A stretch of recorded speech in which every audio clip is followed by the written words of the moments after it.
Class 9th है, exercise 4.2। Pen है कोई?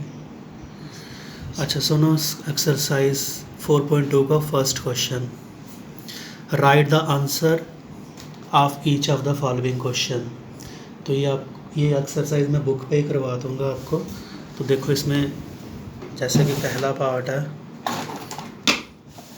इसमें क्या कहता है, what is the name of horizontal and vertical line drawn to determine the position of any point in the Cartesian plane.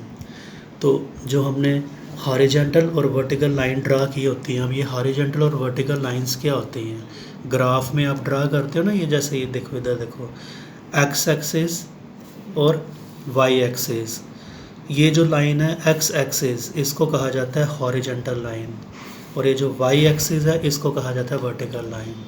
ठीक है, तो बस पहले पार्ट का आंसर क्या हो गया, पहले पार्ट का आंसर हो गया x axis comma y axis. Horizontal के लिए क्या एक्स एक्सिस और वर्टिकल के लिए क्या हो गया वाई एक्सिस। दोबारा रिपीट कर दूं, फर्स्ट पार्ट का आंसर क्या होगा, आपने आंसर में लिखना है x axis,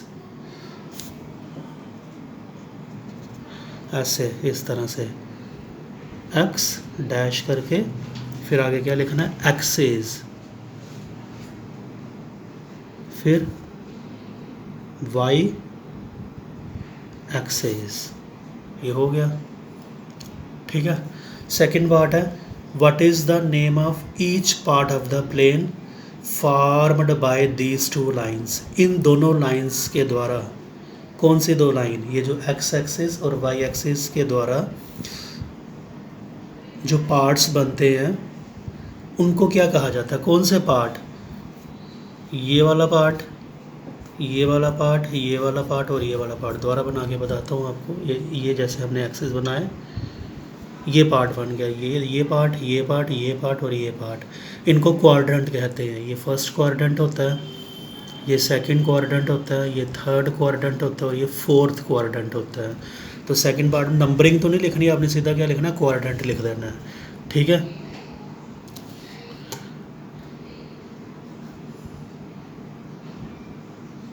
quadrant.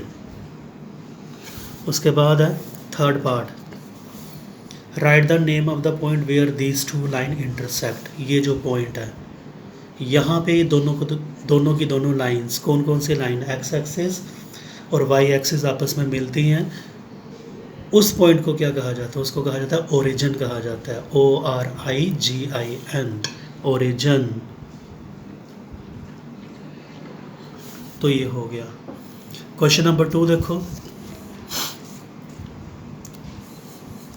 Question number 2 में आपको एक ग्राफ दिया हुआ है, बहुत इजी क्वेश्चन है ये। ग्राफ को स्टडी करके आपने ये इनके आंसर लिखने हैं। देखो, द कोऑर्डिनेट ऑफ बी, मैंने पहले ही इधर आंसर लिखे हुए हैं। बी ढूंढो कहाँ पे है, ये रहा बी, दिख रहा है ना। इसके कोऑर्डिनेट, पहले एक्स का कोऑर्डिनेट लिखना होता है और फिर वाई का कोऑर्डिनेट लिखना होता है। ये देखो डॉटेड लाइन ड्रा की हुई है, देखो ये वाली डॉटेड लाइन एक्स के ऊपर कहाँ पे आ रही है, -5, और वाई के ऊपर कहाँ पे आ रही है, 2। तो इसके कोऑर्डिनेट क्या बने, पहले एक्स का लिखना होता है -5, 2, ये लिखा -5, 2 ब्रैकेट के अंदर। जब भी कोई कोऑर्डिनेट लिखने हो पहले एक्स का लिखा जाता है।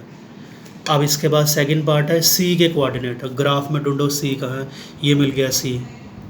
इसके कोऑर्डिनेट देखो, पहले एक्स के देख लो, ये डॉटेड लाइन देखो एक्स के ऊपर कहाँ पे आ रही है, ये आई, तो एक्स का 5 हो गया, ये जा रही है वाई के ऊपर, और वाई का कितना, -5। तो इसके कोऑर्डिनेट क्या हो गए, 5, -5, ये आ गया। ठीक है, अब वो कहता है the point identify by the coordinate. ये कोऑर्डिनेट दिए हुए हैं, क्या दिए हुए, -3, -5, एक्स का -3, वाई का -5। इन पॉइंट को लेकर के देखो तो आपको कौन सा पॉइंट आइडेंटिफाई हो रहा है, एक्स का -3 करो, कहाँ पे एक्स का -3, ये आ गया एक्स का -3 और वाई का कितना, -5, ये वाई का -5, इधर से -3 की सीध लो, यहाँ से -5 की सीध लो। तो सीध लेकर के दोनों लाइनें कहाँ पे मिली हैं, ये इस पॉइंट पे, तो कौन सा पॉइंट आ रहा है फिर ये, 1 मिनट दोबारा देखने दो मेरे को। एक्स का क्या है -3, ये आ गया x का -3, और y का कितना आ गया, y का कितना, -5। ये तो कौन से पॉइंट पे आ रहे हैं दोनों, कौन से पॉइंट पे आ रहे हैं, देखो E पे है ना। The point identify by the coordinate -3, x का -3, y का -5, तो E पे, ये तो गलती से h लिखा हुआ है, इसको E कर लेना है। अब देखो फोर्थ पार्ट है, the point identify by the coordinate x का 2, y का -4, x का 2 डोंटो किधर है, ये x का 2 और y का कितना, -4, 1 2 3 4, ये सीध ली तो कौन सा पॉइंट आ रहा है, G आ रहा है, आ गया ये। उसके बाद एब्सिसा ऑफ पॉइंट डी देख लो कहाँ पे, ये एब्सिसा का मतलब होता है x की वैल्यू, ठीक है, और ऑर्डिनेट का मतलब होता है y की वैल्यू। अब यहाँ पे देखो ये पॉइंट D था, इसकी x की वैल्यू देख लो क्या है, वो देख लो D कहाँ पे ड्रॉप कर रही है, x के ऊपर, 6 के ऊपर, तो एब्सिसा की वैल्यू क्या हो गई, 6 हो गई। x की वैल्यू, y की उसने पूछी नहीं थी, y की भी पूछी होती तो वो 2 होती। उसके बाद पॉइंट h का ऑर्डिनेट ढूंढना है, h मतलब पॉइंट h यहाँ से देख लो, और ऑर्डिनेट का मतलब y की वैल्यू, h कहाँ पे है, ये आ गया h, ठीक है, और इसकी y की वैल्यू कौन सी होगी, y एक्सिस पे यहाँ पे ये ड्रॉप कर रहा है, यहाँ पे ड्रॉप कर रहा है, तो -3 आ गया, ये आ गया। उसके बाद the coordinate of point L ढूंढो और उसके कोऑर्डिनेट लिखने हैं आपने।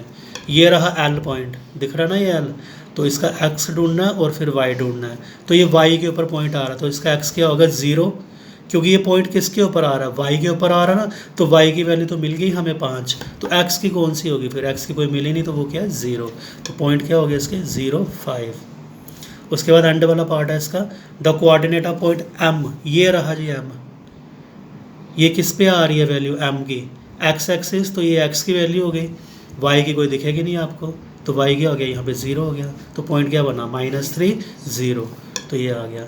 तो ये क्वेश्चन नंबर 2 जो है ख़त्म है। तो ये एक्सरसाइज भी ख़त्म है, इसकी एक ही एक्सरसाइज और रहेगी, वो भी इजी है, तो इसको कापियों पे ध्यान से समझ के नोट कर लेना। ओके।